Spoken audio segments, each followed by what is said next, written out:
Hola, soy Eva. Voy a enseñar cómo hacer guacamole mexicano. Necesitarán un tazón pequeño para mezclar y servir y algo para cortar los vegetales en pedacitos. Los ingredientes necesitarán son tus aguacates maduros, un cuarto de cebolla,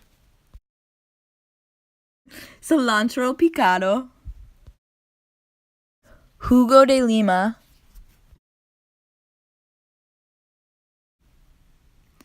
una mitad de tomate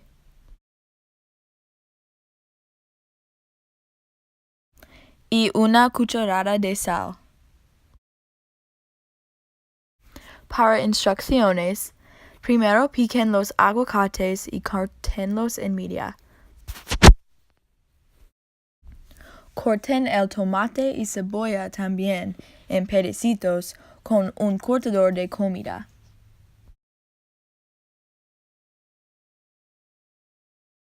Deberían verse así. Entonces, saquen la semilla con una cuchara y comiencen a sacar el aguacate de su caparazón y dentro en un tazón.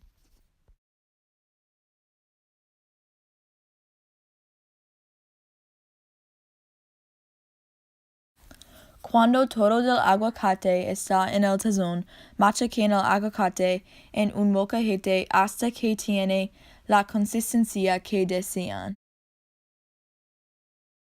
Entonces, añadan los pedacitos de tomate, cebolla y cilantro.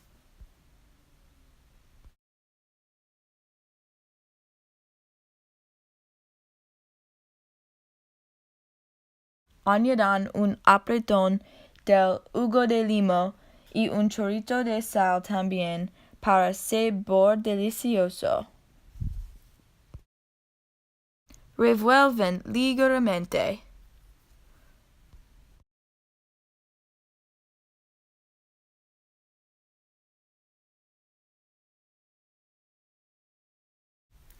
Ahora, sirven en un tazón bueno.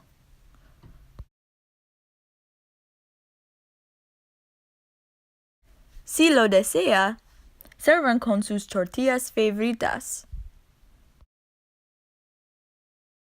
Ese es el final. Coman y disfruten. Gracias a Dios.